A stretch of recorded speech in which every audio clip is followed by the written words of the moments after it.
अस्सलाम वालेकुम, कैसे हैं आप सब? उम्मीद करता हूँ सब खैरियत से होंगे। ये है स्कॉलरशिप वीडियो नंबर 5 जिसमें हम डिफरेंट मास्टर और पीएचडी अपॉर्चुनिटीज़ के बारे में बात करने जा रहे हैं। आज की वीडियो ये थोड़ी स्पेशल है क्योंकि इसमें मैं एक मास्टर स्कॉलरशिप के बारे में बात करूँगा उस यूनिवर्सिटी की, जहाँ से मैंने खुद मास्टर्स किया है इटली में। इस यूनिवर्सिटी का नाम है यूनिवर्सिटी ऑफ पादुआ इटली, जिसकी एडमिशन की थर्ड कॉल ओपन हो चुकी है और उसकी डेडलाइन है 2 मई। तो अभी भी बहुत सारे लोगों के पास चांस है कि इस यूनिवर्सिटी में आप अप्लाई कर सकते हैं और आप अपना एडमिशन सिक्योर कर सकते हैं और उसके बाद इटली वीज़ा लेने के बाद आ सकते हैं।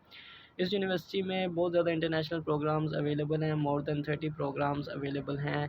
इनकी लैंग्वेज इंग्लिश है। आपको इसमें अप्लाई करने के लिए इंग्लिश लैंग्वेज सर्टिफिकेट चाहिए। आपको आइट्स की रिक्वायरमेंट भी नहीं फॉलो करना, जबकि मिनिमम सीपीए की रिक्वायरमेंट 3 है।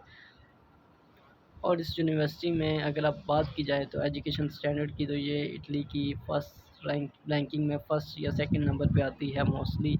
और इंटरनेशनल सिटी है काफ़ी, बहुत ज़्यादा आपको डिफरेंट नेशनलिटीज़ से स्टूडेंट मिलेंगे यहाँ पे। इस यूनिवर्सिटी की अगर एप्लीकेशन फ़ी की बात की जाए तो उसकी अमाउंट है 30 यूरो। और अगर मेरिट स्कॉलरशिप की बात की जाए तो मेरिट स्कॉलरशिप डिफरेंट किस्म के हैं। ट्यूशन वेवर स्कॉलरशिप मिलता है, एक मेरिट स्कॉलरशिप होता है वो मिलता है, एक्सीलेंस स्कॉलरशिप उसे कहते हैं, और डिपार्टमेंटल स्कॉलरशिप भी मिलता है। लेकिन इन स्कॉलरशिप्स की जो तादाद है वो बहुत कम होती है। जिस तरह एक्सीलेंस स्कॉलरशिप्स 1 या 2 स्टूडेंट्स को मिलता है, इसी तरह मास्टर्स का जो डिपार्टमेंटल स्कॉलरशिप है वो भी कम बच्चों को मिलता है। और फ़ी वेवर का जो लेटर है वो भी कुछ बच्चों को मिलता है। मेरे केस में मुझे सिर्फ़ फ़ी वेवर स्कॉलरशिप मिला था जब मैंने अप्लाई किया था 2019 या 2020 में। और उसके बाद जिन लोगों को ये स्कॉलरशिप नहीं मिलता उनके लिए गुड न्यूज़ ये है कि रीजनल बने तो स्कॉलरशिप पे अप्लाई कर सकते हैं, जो कि एक फ़ाइनेंस बेस्ड स्कॉलरशिप है जिसकी अमाउंट भी इंक्रीज़ हो चुकी है 5200 यूरो से, जो कि मेरे टाइम पर 5200 यूरो इस स्कॉलरशिप की अमाउंट थी। अब स्कॉलरशिप की अमाउंट है 7000 यूरो। तो इस अमाउंट में आप ईज़िली सर्वाइव कर सकते हैं, आपके अकोमोडेशन के एक्सपेंसेस मैनेज हो सकते हैं, जबकि आपके फूड के मील के एक्सपेंसेस भी मैनेज हो सकते हैं। स्कॉलरशिप पे अप्लाई करने का जो तरीका है वो थोड़ा-सा डिफरेंट है, क्योंकि जब आप यूनिवर्सिटी के एडमिशन पे अप्लाई करते हैं तो ऑटोमेटिकली आपका मेरिट स्कॉलरशिप्स पे अप्लाई हो जाता है। लेकिन इन केस अगर आपको वो नहीं मिल सकते तो फिर आप ऑब्वियसली रीजनल विनेटर स्कॉलरशिप पे अप्लाई करते हैं, जो कि आपको एडमिशन लेने के बाद इस यूनिवर्सिटी में एनरोलमेंट फ़ी पे करने के बाद जब आपका एडमिशन सिक्योर हो जाता है तो 1 से 2 या 3 मंथ के बाद यूनिवर्सिटी आपको लिंक देती है स्कॉलरशिप का, जिस और इसके लिए आपको चाहिए होता है एक ईज़े सर्टिफ़िकेट। ईज़े सर्टिफ़िकेट क्या है? ये सर्टिफ़िकेट आपको बनवाना पड़ता है पहले। इस सर्टिफ़िकेट के लिए आपको पाकिस्तान में अब इन्होंने थोड़ी-सी उसकी रिक्वायरमेंट्स चेंज कर दी हुई हैं। आपको एफबीआर से आपका इनकम सर्टिफ़िकेट चाहिए और नादरा से फैमिली रजिस्ट्रेशन सर्टिफ़िकेट, जिसे एफआरसी भी कहते हैं। और कुछ आपके प्रॉपर्टी के डॉक्यूमेंट्स या रेंट एग्रीमेंट्स वगैरह चाहिए होते हैं, जो कि आप एक ऑनलाइन पोर्टल से सबमिट करते हैं और आपका ईज़ी सर्टिफ़िकेट बन जाता है। एक दफ़ा आपका ईज़ी सर्टिफ़िकेट बन जाए तो आप ईज़िली स्कॉलरशिप पे अप्लाई कर सकते हैं और ये ऑलमोस्ट सब लोगों को मिल जाता है। उसकी रीज़न ये है कि इस स्कॉलरशिप पे अप्लाई करने की जो वैल्यू है वो यूरोज़ में है। मतलब वो अमाउंट इतनी ज़्यादा है कि एक नॉर्मल फैमिली पाकिस्तान में उतना अर्न नहीं करती। जब ऑब्वियसली जब आप अपनी सैलरी स्लिप्स या 15,000 1 लाख या 1,50,000 किसी की सैलरी है, किसी गार्डियन की, या अगर किसी का कोई बिज़नेस है तो उनकी जो बिज़नेस की अमाउंट है या मंथली अर्निंग्स इतने से कम है तो वो ईज़िली जो है स्कॉलरशिप पे एलिजिबल होते हैं और वो अप्लाई कर सकते होते हैं और उन्हें इस बेस पे स्कॉलरशिप मिल भी जाता है। ये स्कॉलरशिप डिफरेंट इंस्टॉलमेंट्स में मिलता है। जब आप आते हैं नवंबर में तो दिसंबर में एक इंस्टॉलमेंट मिलती है और फिर उसके बाद दूसरी इंस्टॉलमेंट मिलती है कुछ महीनों के बाद। और पहले सेमेस्टर में आपको कुछ कोर्सेज़ पास करने पड़ते हैं, जिसके बाद मतलब पहले साल में आपको कुछ कोर्सेज़ पास करने पड़ते हैं, जिसके बाद आप दूसरे ईयर के स्कॉलरशिप के लिए एलिजिबल होते हैं। उन कोर्सेज़ की तादाद इतनी नहीं होती, 3 से 4 कोर्सेज़ बनते हैं टोटल। वो ईज़िली पास हो जाते हैं और आप सेकंड ईयर की स्कॉलरशिप के लिए भी एलिजिबल हो जाते हैं, जिसमें आपको दोबारा 7000 यूरोज़ मिलते हैं और आप अपना सेकंड ईयर भी ईज़िली गुज़ार सकते हैं।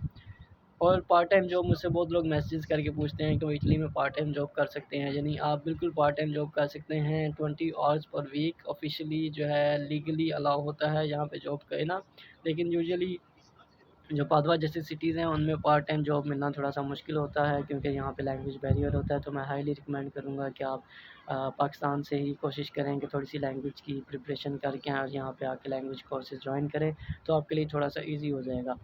और अगर जो लोग लैंग्वेज नहीं सीखते या वो स्टार्ट में ही काम करना चाहते हैं तो वो मोस्टली वो लोग डिलीवरी की जॉब्स करते हैं, पिज़्ज़ा डिलीवरी की जॉब्स या किसी रेस्टोरेंट में काम कर लेते हैं।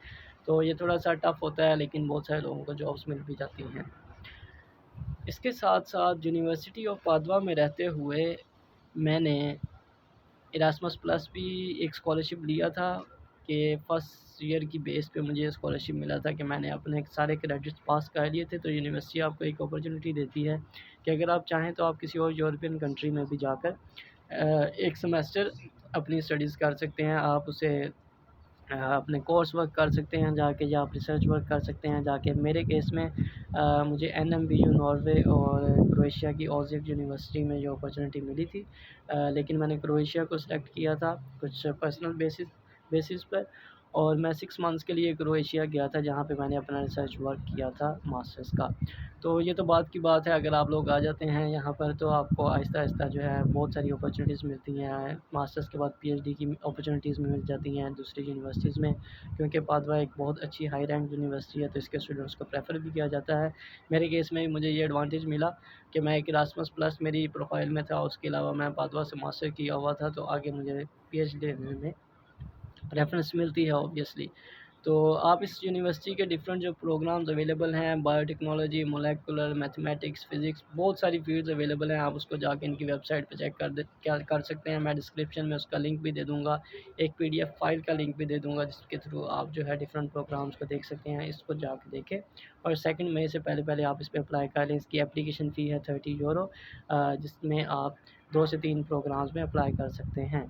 और इसके डॉक्यूमेंट्स की बात की जाए तो उसमें आपको चाहिए इंग्लिश प्रोफिशिएंसी सर्टिफिकेट, एक सीवी, आपका मोटिवेशन लेटर जिस प्रोग्राम में आप अप्लाई कर रहे हैं, और उसके साथ आपके 7th या 8th सेमेस्टर में आप हैं, या आपकी ऑलरेडी डिग्री हो गई है तो वो ट्रांसक्रिप्ट या वो डिग्री। और अगर आपके पास पासपोर्ट नहीं है तो आप फिर भी अप्लाई कर सकते हैं आईडी कार्ड की बेस पे। लेटर ऑन आप अपना पासपोर्ट अटैच कर सकते हैं।